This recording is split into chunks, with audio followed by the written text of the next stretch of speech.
For more than 20 years, today's guest has specialized in telling stories via documentary style, television, and video production. Before creating his own independent production company, he produced The Secret Government, winner of the National Emmy Award, and Challenger, which earned the George Foster Peabody Broadcasting Award. He's also served as writer-producer of the PBS economic series Adam Smith's MoneyWorld. Recent clients of our guest have been A&E Network, US Fed, NYSE Governance System, Alcoholics Anonymous, the History Channel, Cotton Incorporated, and UNICEF. He's been at this a long time. He's a Princeton resident. I'm glad today to introduce you to Paul Budline.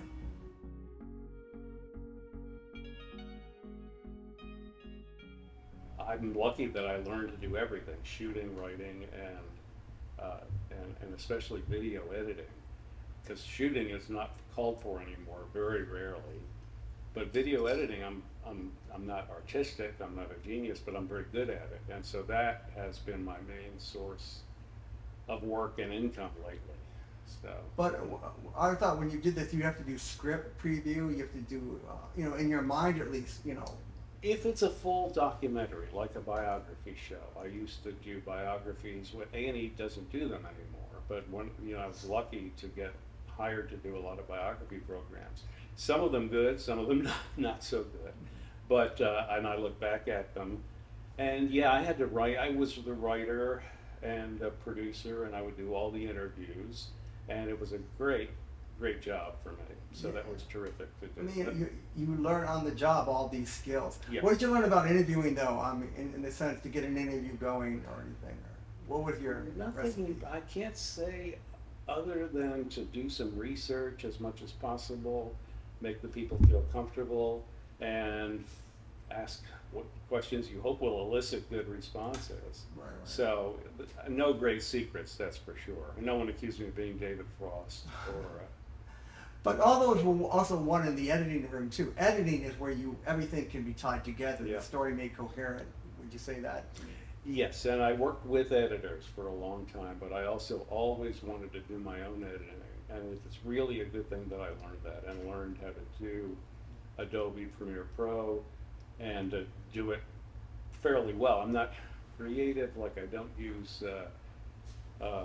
what's the program? After Effects. Everyone uses After Effects for animation and all that. I don't do that. Right. But as far as an editor goes, I'm very good at it, I'm very reliable at it, and so that has been great for me. And the software is unbelievable. Every day, the technology is unbelievable. Every day I get files sent to me, 6 gigabytes of video files, maybe 10 gigabytes of video files via high-speed internet. I edit, I add things, I send it out to people, all this in a matter of 2 hours or so. Right. And Maybe 20 years ago that wasn't happening. impossible. 10 years ago, I'm not sure it was possible. And at your young age, I would say that this keeps you young. You welcome the challenge of new technology. Very much. I sometimes wonder, I want to get a clicker. I think I probably do 1,000 mouse clicks a day. And some of them mistakenly, but thank for the redo button. But I do. And then on the other side, I want to do crosswords every day and stuff like that, just to try not to lose it too much. Let's go back to the beginning, the genesis of your creative filming career. How did this start? Who did you work for? I was lucky. I was unlucky to be drafted, right? I'm one of the last people drafted into the Army. Early 70s? Yes, early 70s. We're talking Vietnam. No, yeah, that was the era, but I didn't go anywhere. I never got in harm's way. But it was a long 2 years. But I got out and I got an internship at New Jersey Public Television, if you know what that is. Yeah. They were based in Ewing at an old bowling alley. And I was an intern. But I quickly learned things, and I knew it was good. I knew it was for me, telling stories, editing, learning how to edit film, learning how to shoot a little bit. I just wanted to do everything possible. But the internship didn't pay you. $50 a week. Wow. But that got you in. Yes, and then if you're good at it, you find other jobs. And I got a job as a sports guy in Florida, sportscaster, the worst the worst on-air person you've ever seen. Oh, really? But Terrible. we're talking, for those who don't know, anyone born after 2000 realized that local TV was huge. Oh, yeah. And people watched it. So Yeah. where in Florida were you doing sports? Orlando. Oh, And it was growing at I that was time. the Disney World. weekend sports guy. There was a Tangerine Bowl. There was a Disney golf tournament. They didn't have any pro teams. There was no Orlando Magic or Right, right. anything like that. But it was great fun. Great job. Before moving back to New Jersey and New York. But you had a taste of fame, local fame, so to speak. Very modest fame, yes. And my brother was doing local radio and TV in Syracuse. He said he had fame, but not the money to commiserate. You know, Right. You don't get paid that well. No, I know. I remember very well. Starting salary was $130 a week. You know, I mean, we're talking 1976. That's cheaper. So, but you said I leave TV behind, and your vanity plate. Even though I like to see myself on TV, a lot of people do. And what happened in New York? If I was good at it, but I was much better at the behind-the-scenes things of shooting and writing. Writing just came really naturally to me. So I don't know why it just came easily. So in New York, I worked for a guy named Bud Greenspan, who was the most famous Olympian TV producer, and then a couple other jobs along the way before working on Adam Smith's MoneyWorld, which I had to learn a whole new thing about finance. I knew nothing, and I mean, I knew a little. I majored in economics, but the amount would fit on your fingertip. And so Adam Smith is a Princeton guy named Jerry Goodman. I remember that show, Adam's MoneyWorld on PBS. Yep. Yeah. And he wrote very famous books, Paper Money and The Money Game. So that got his name is George Jerome Goodman, but he took the name Adam Smith as a pseudonym when writing for the New Yorker, I think it was. Oh, so yeah, it was a stage name. Yeah. Oh, yeah. You could be yeah. Adam Smith. He was a money manager, and he didn't want his real name known. So then PBS gave him this show, and I wound up working on it, and learned a lot. You know, it was only 2 years maybe, but learned a whole lot about finance and also about television. And again, there was no digital. I'm learning to edit. I was learning to edit as well. So, but it was an interesting time. I was in New York 15 years before coming to Princeton. You're pretty lucky though. You went to the epicenter of media. You got New York, LA, and everything. And Bud Greenspan, did you meet Jim McKay, Roone Aldrich, any of those people during that time? Bud Greenspan had his own independent company on the Upper East Side of Manhattan on Madison Avenue. A family. He worked with his wife and daughter-in-law. Oh, it was independent. And yes, he was totally independent. But he was an icon. For those who don't know, he was an icon at that time. I mean, I've seen his name. I remember a Bud Greenspan production and everything. Yeah, he was very well known. He was always on the Johnny Carson show because showing Olympic clips. So he was well known. Not the nicest fellow, but well known. How not so nice? Oh, he just he was a terrible manager. He ran a company that was bankrupt. It was just always in financial trouble. And but he did really do a tremendous job with Olympic style films back when that was popular. Now we're in the heart of Princeton, New Jersey. I consider myself a Democrat and a liberal, but it's a little polarized in this town, and what we're about to show you, so any Princetonians who do see this, your eyes will not burn out. And there is another world out there. You don't have to agree with it. I think Bill O'Reilly is talented, don't get me wrong. I mean, the guy, I don't agree with everything Fox News has to say or do, but today's guest, Paul Budline, works, and he can take over for Bill O'Reilly, and that's... Yeah, I don't actually work with Bill. I work for him, and he's in New York. He's on Long Island.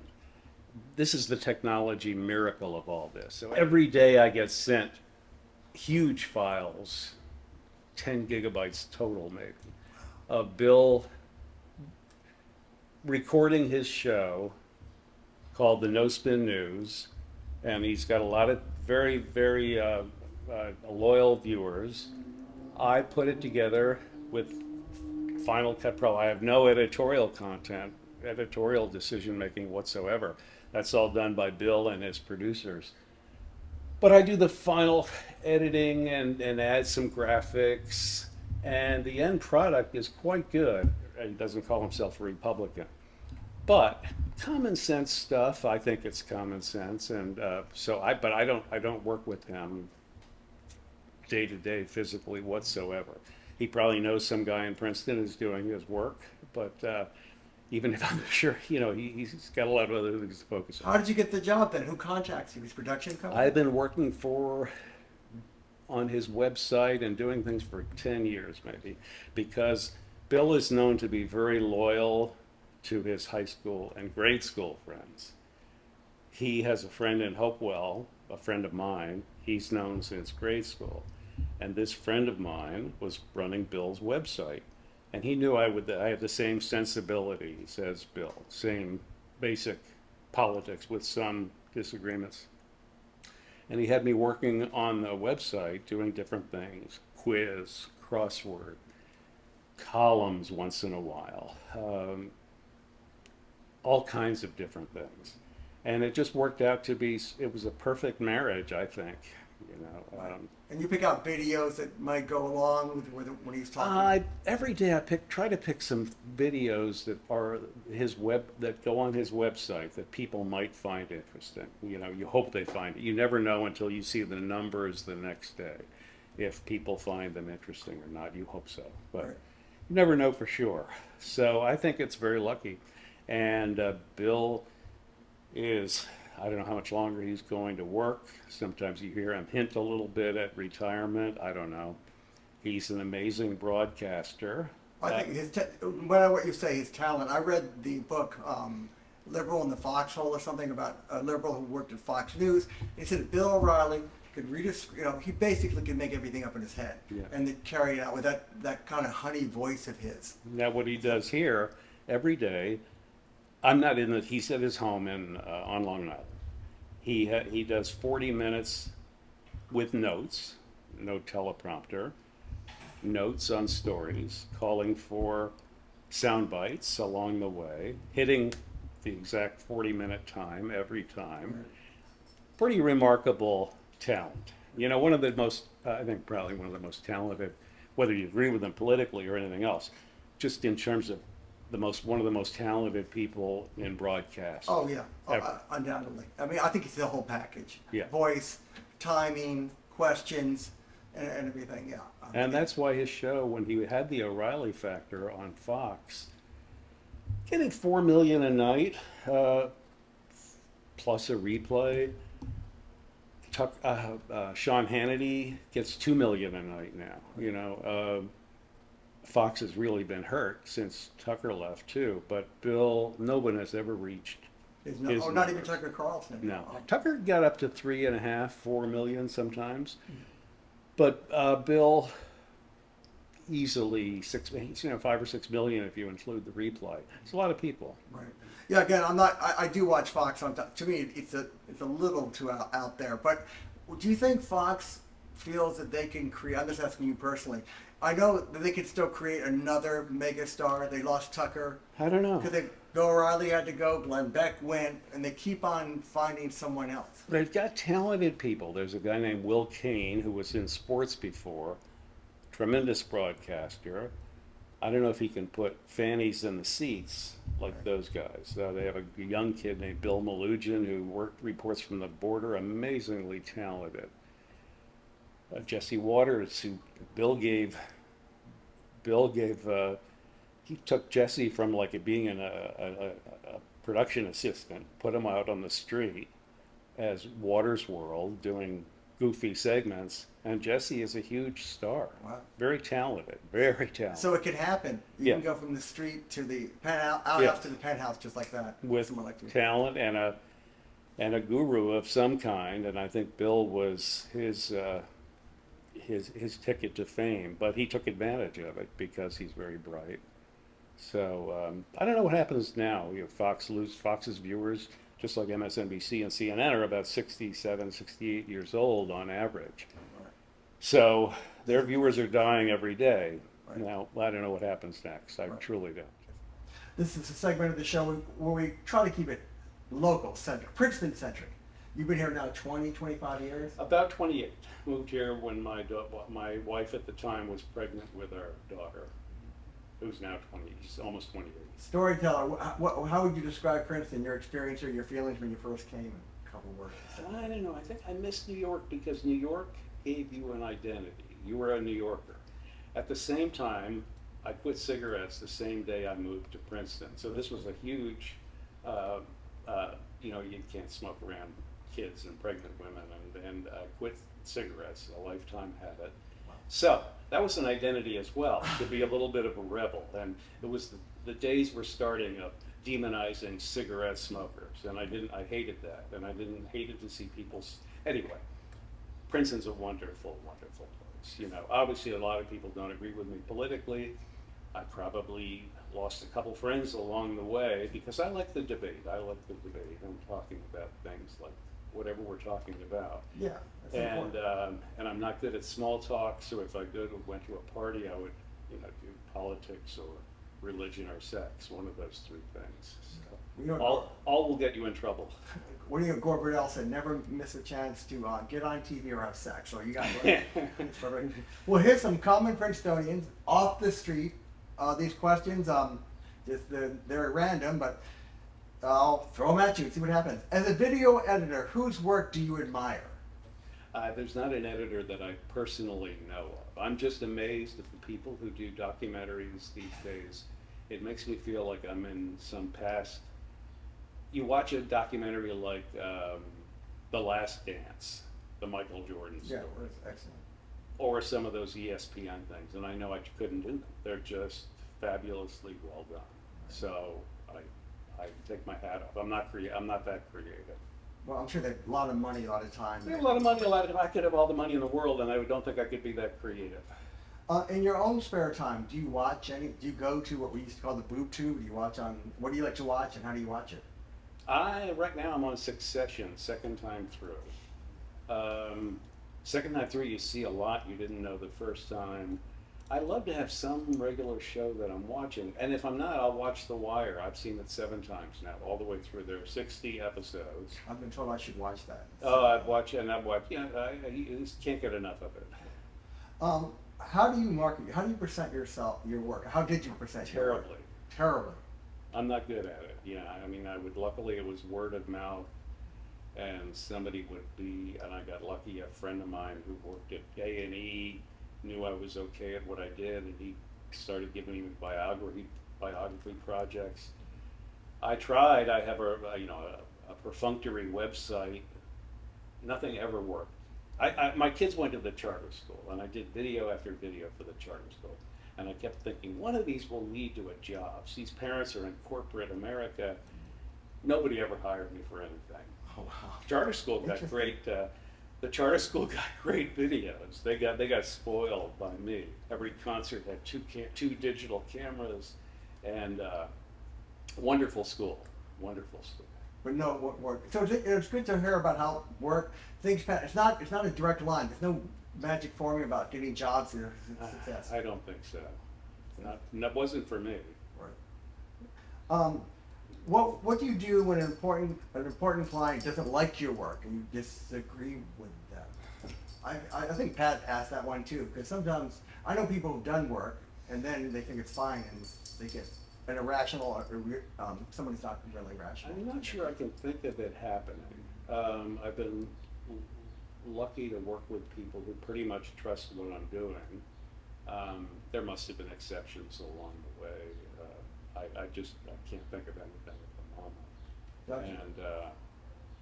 And I didn't mention to you that I do the OReilly stuff in the afternoon, and I substitute teach in the morning, sometimes at Princeton High. Let's go.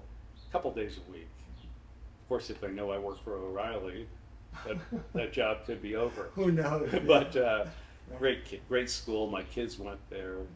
Wonderful place. Right.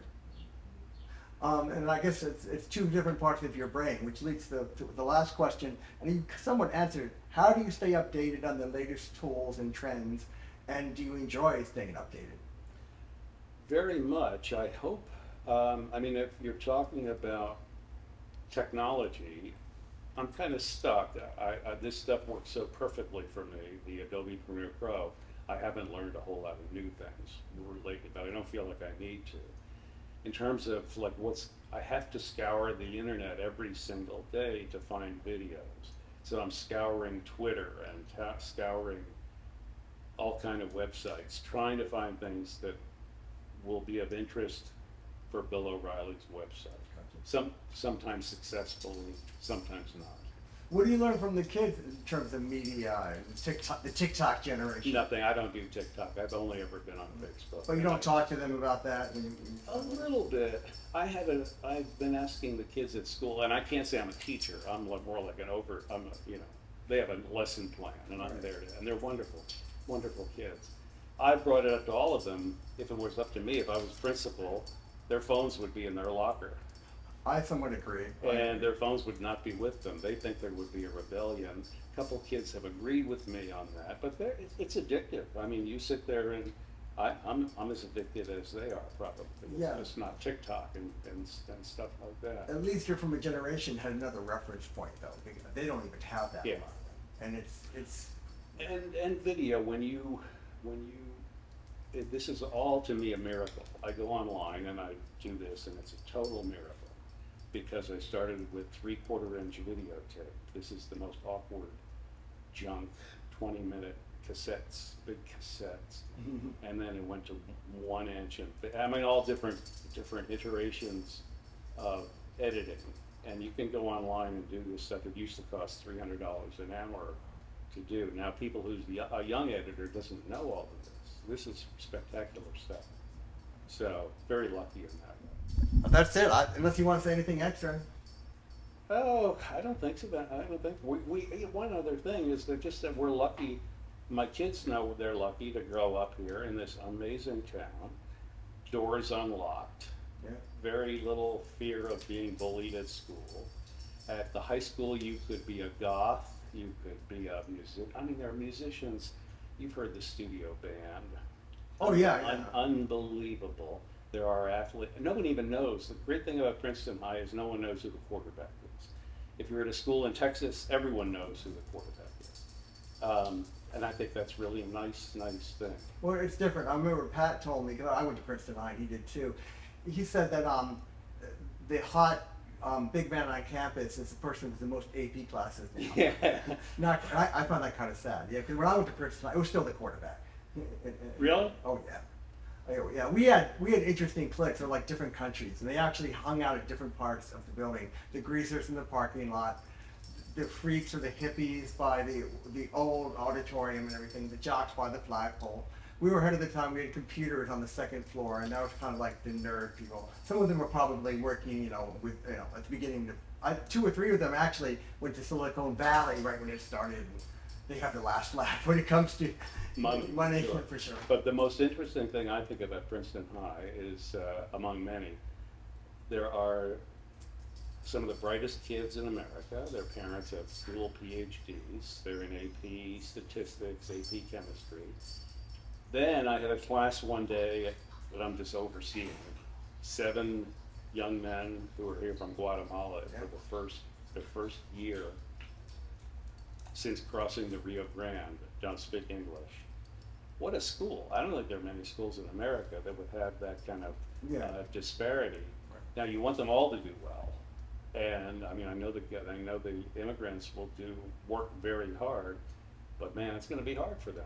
They're in It's a new generation. They're here as my wife. My wife works at Cherry Care, and I lived in those countries too. They're here. The Maslow's, hierarchy of needs. They're here to make money. Oh, and they're here to work hard. And yeah. I mean, we're lucky in Princeton to have so many hardworking people too. Everybody at Witherspoon and everywhere. I know them all, and they work tremendously.